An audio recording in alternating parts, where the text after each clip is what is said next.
Straight to the Now point. atong balikan mahigala to mga isgutanan ro muntaga mga higala. Baliko nako kung imong i-evaluate gyud katong mga witnesses. Medyo katawanan gyud tong duha ka mga witnesses so far.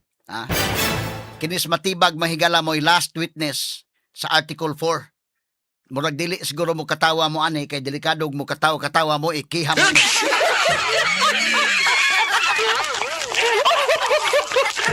Ato ni agi katawa sa mga kaigalaan. Mahimo kang kasuhan mga sukid tig paminaw, Ba't kadtong duha, pulos man mga taga-NBI rig ilang witness day? Sa Article 4, kay may tabo si John Mark Calilong taga-NBI. Ikaduha si Attorney Jeremy Lutok taga-NBI. Ikatulo karon si Melvin Matibag mahigala karong Martes taga-NBI. So asa man kag personal knowledge anag maohon? Mo na ay nakalisod ng napita mga higala. Karon ang giingon mga kagalaan nga doon na na-hire nga assassin, ang duha ka mga witnesses wa man gyud makasulti. Why personal knowledge mahigala katos Kalilong? Kisa may moingon nga na ay unya kadto pod si Attorney Lutok niingon sa I believe nga naka-hire na gyud pero wa ko'y personal knowledge. Kanang pagtuo lahi na nagtuo ko sa Bisaya pa na nagtuo ko nga naka-hire na og assassin pero wa ko'y personal knowledge. So asa kay bawo, asa ka kita, asa ka hibaw gyud. So imo na nang pagtuo. Kanang imong pagtuo dili man na facts. Base na mahigala sa video nga iyang gitan-aw, iyang gi-compile mga kagalaan, nga iyang gi-analisar, nga naka-hire na kunog assassin. O na nga nahimong katawanan kini karon mahigala nga si John Wick na mo'y na-hire ani ron.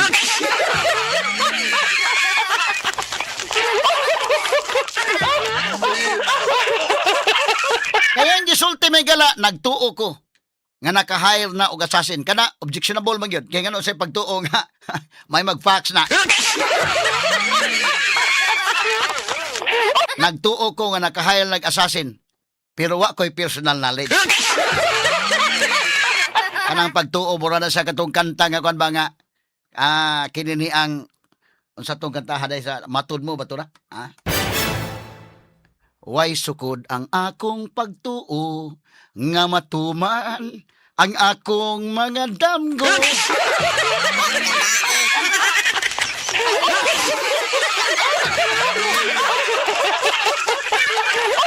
Ato lagi katawa. Ato lang agi katawa mahigala bidala kung tingog nga gapiit lang ning agi mga sukit tig paminaw kay gawas nga more or less pagaw-pagaw pagyuta. Kanang pagtuo di na madawat korte ng pagtuo Ang atong gipangita ang facts. So katong iyang sentence pag iyon niya nagtuo ko naka-hire nag-assassin kadto dito madawat. Ang madawat sa korte pag ingon niya sulod nga sentence nga pero wa ko'y personal knowledge.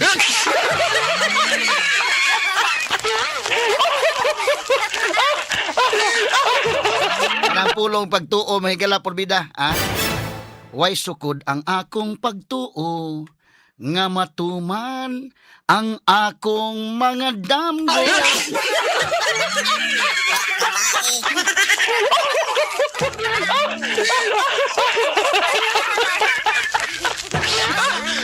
Ato lagi katawa mga sukit ni paminaw pero kining taga NBI tinuuray lang. May nimo imbestigar sila Mga maing laki ni mga taga NBI pero kaning masuguan gyud kay ini kining yaning kasuha mahigala bida.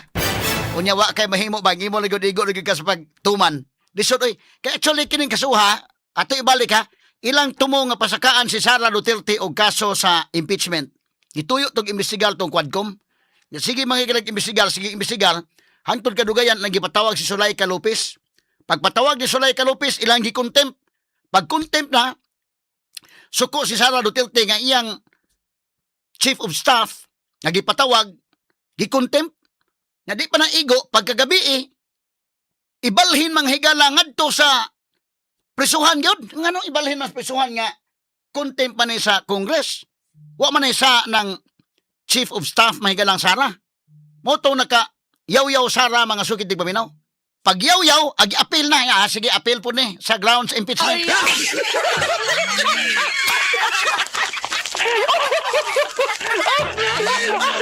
hantod pag-istorya, kining nga articles, kining Article 4, nga sud gyud ang grave threats may like inciting to sedition, wani appeals plano nila. Ang plano gyud katong confidential funds, sige, fishing expedition lagi. Hantod kadugayan mahigala, nasuko Sara, gisapot si Sara, appeal pod,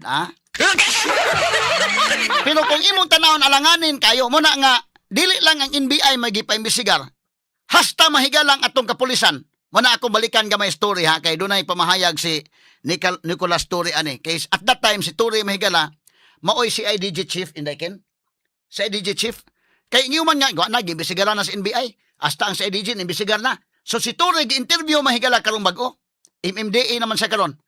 Nya pag interview ng Torre nga, hay naman tong assassin na sakpa naman ninyo.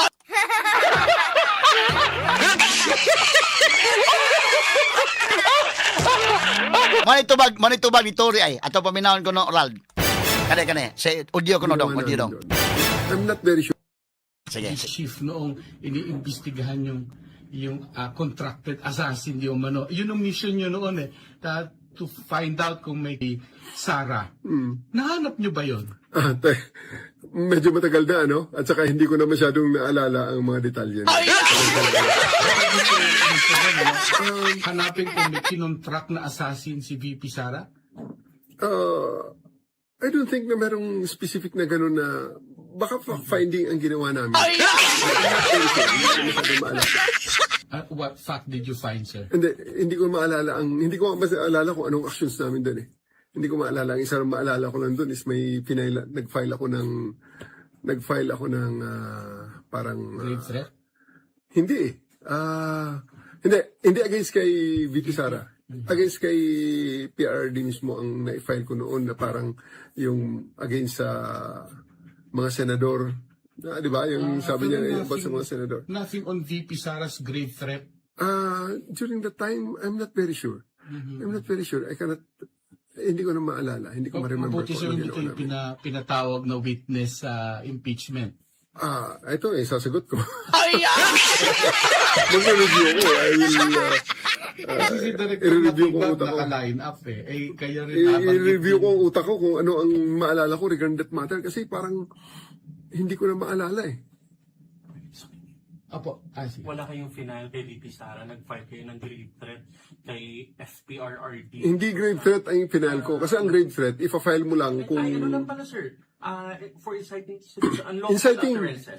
unlawful utterances, yes. Unlawful utterances ang final ko kay PRRD. Yes, unlawful utterances yun. Hindi yung related dun sa yung live press ko online press ko ni VP Sara na No. nung tagalit siya, nagmumura siya. No. Wala. Yung itim ang background? Oho. Hindi.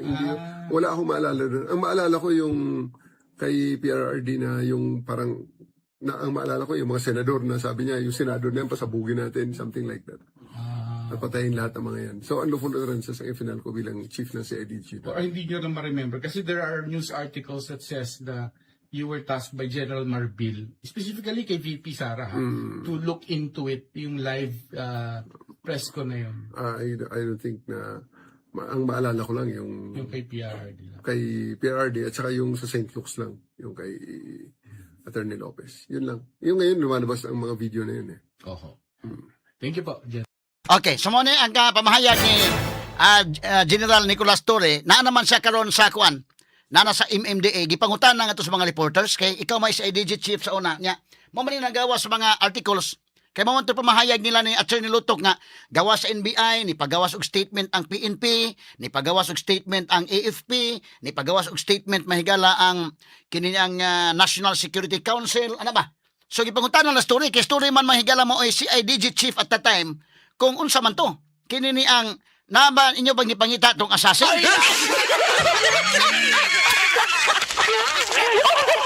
Tanawa lang, pagbalik pangutan na rol, balik lang ko dal, murag tanawang naong ni Tori, murag kakataunon story. Tinulay lang mahigala, kining particular article, nga, kini ni ang betrayal of public trust, gisuksok diha mahigala ang grave threats o inciting to sedition, kisabay magtuo nga appeal sa impeachment, muna magkomedya man lang gunin ko, ana. Mabitan ang gibutang mahigalas John Wick na gibutang-butangan nila nga nakontak si John Wick. Gawas ko nakakontak yun og assassin. mamay lang ipagawa niya to, nakakontak yung assassin. So, basig mo na ibuhian nga statement ni Matibag tingali karong Martes. Ha? Nga nakakontak yun. Kaya katunduha ka mga NBI agents. Mulihay man yun. Asa gani may gala si Kwan, magdili sa ka-afford si Atty. Lutok. At actually, Atty. Lutok, bisa nagkalisod-lisod itong panubag. Wag yun sa ka-afford ay nga, maingon nga nag-hire yun.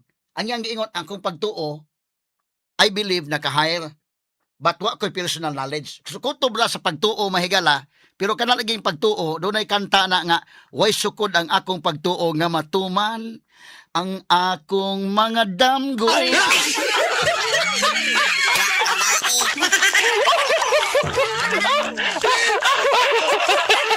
Kanta mo matod mo matod nila dai.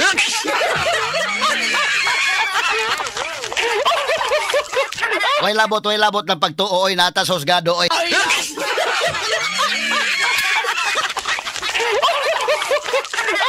Man karon kung nag-imbestigar ang NBI, di lang ang NBI, ang PNP ni issue statement, ang EFP ni issue statement. So gipangutanas mga reporters dito story kay sa IDG man siya.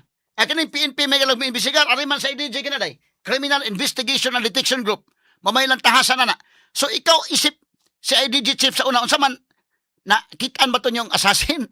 Tarawan na og tuloy pagpagutan na mo nagkakataunon.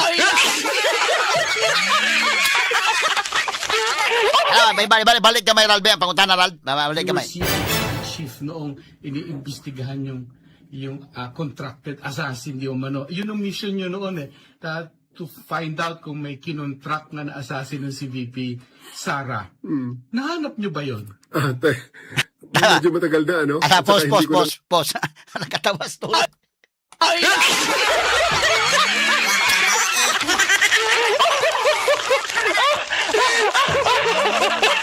Ang naong ni Tori nagkatawa.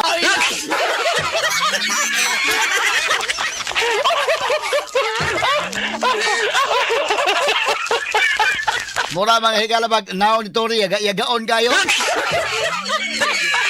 Nakalitan sa pautanas mga reporters. Oy. Ano man, contact na ba ninyong naimbestigahan mo ninyong assassin? Tarawa ang facial expression ni Tori. Murag kataunon yun. Kaya tabalik ko, sugod sa pangutana dong. Sugod sa pangutana. Tawar kong dagwa yung Tori, oh. Sige. Mga detalye nun. Sige, rewind gamay dong. Ibalik ito pangutana sa reporter. Sige daw. You were CIDG chief noong iniimbestigahan yung contracted assassin di umano. Yun ang mission nyo noon to find out kung may kinontract na assassin ng si VP Sara. Nahanap nyo ba yun? Medyo matagal na, ano? At saka hindi ko na masyadong naalala. That was your mission noon, ano? Hanapin kung may kinontract na assassin si VP Sara? I don't think na merong specific na gano'n na baka finding ang ginawa namin.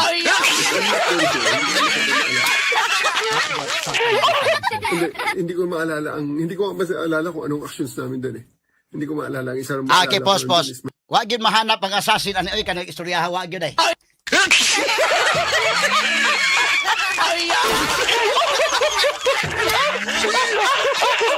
Kung nahanap ang assassin niya, si Sara mo yung nakakontak na assassin, di na makuan, di na malintan Tori. Karon limtan man sa ano, yung tubag mahigala pa mo sa kakataunon.